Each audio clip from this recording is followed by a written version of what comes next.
Hi, this is Vincent, and welcome to Right of Way, a vlog about traffic, transport, and road safety.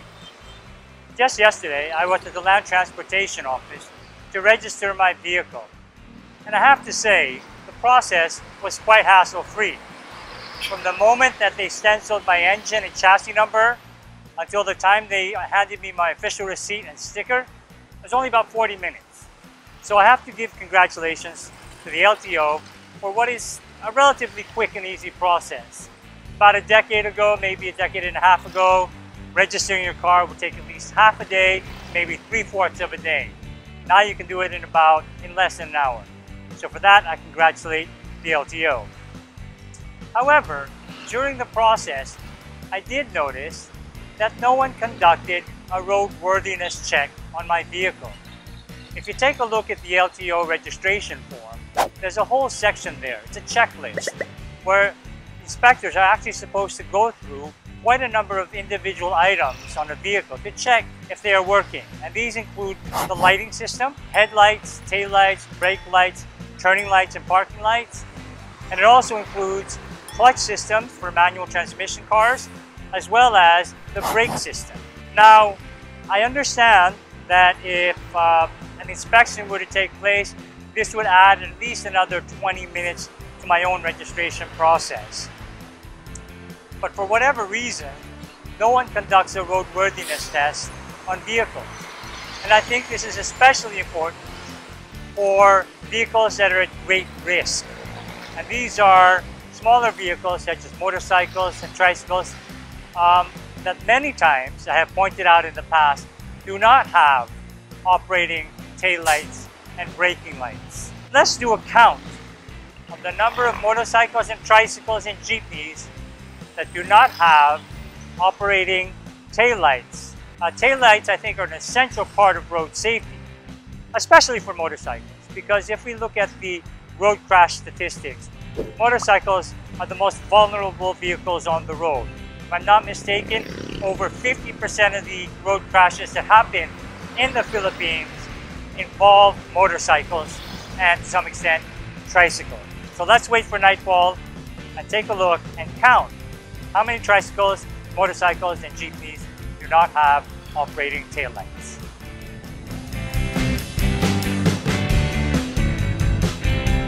So here we are in the same spot at about 9 in the evening. So it's well into dark.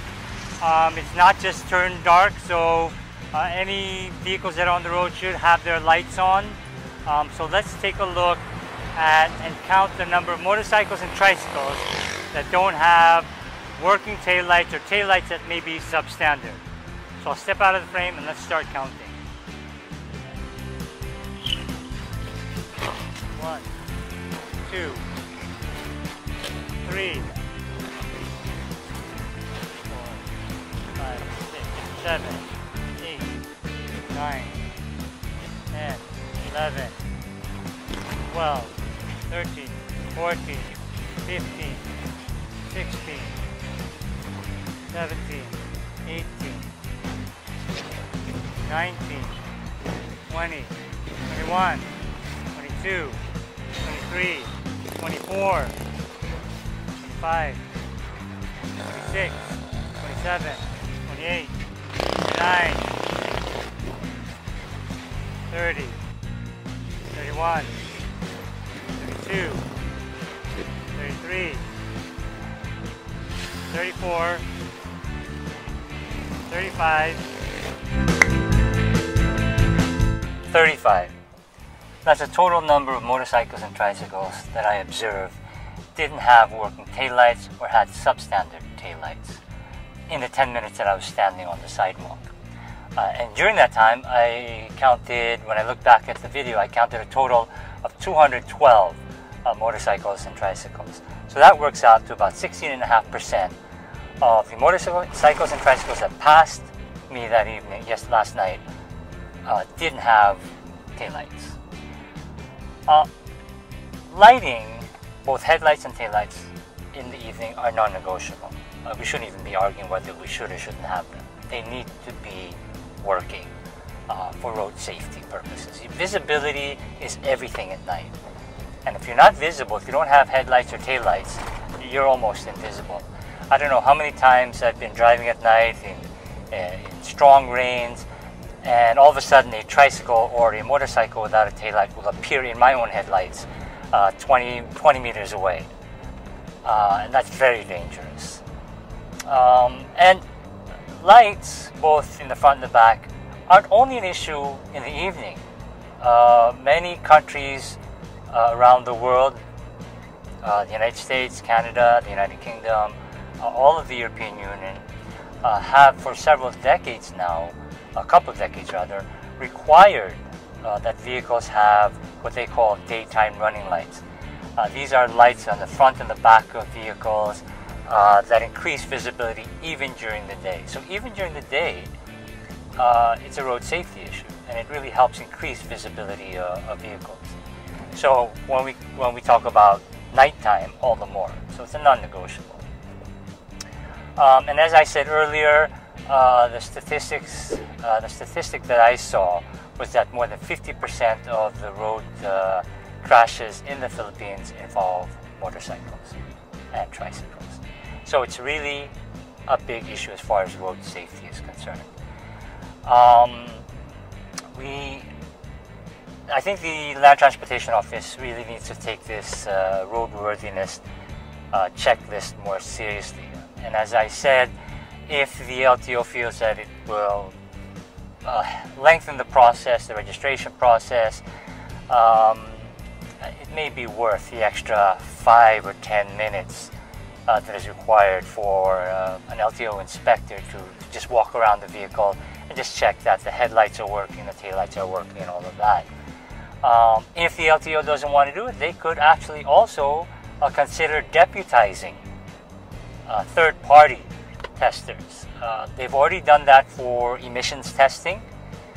So what they could simply do is to further deputize these emissions testing centers to also do the roadworthiness check. And maybe just reduce it, make it simplified. Headlights and brakes. I mean, the lighting systems and the braking systems, I think, are key to that. So the LTO might want to consider deputizing the emissions testing centers for that as well. But if not, they should really do a roadworthiness test when they register vehicles. I can't say more on this topic. It's important that all vehicles on the road be visible at night, and I include even cyclists.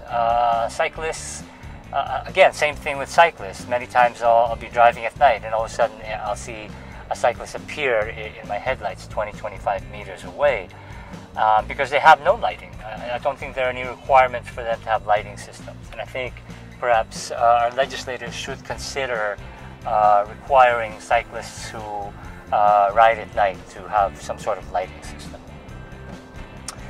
So that's it. I hope the LTO considers this seriously and considers the impact of motor vehicles that don't have working taillights and in many cases headlights as well, because it is a key concern when it comes to road safety. So I hope they can think about how they're going to do this. So that's it. That's the end of another episode. If you have any photos, videos, comments, questions, or suggestions, you can email us at rightofway@rappler.com, or you can send us a message on Twitter, Instagram, or Facebook at rightofwayph. Until then, this is Vincent, and I'm out of here. Turn on your lights, guys.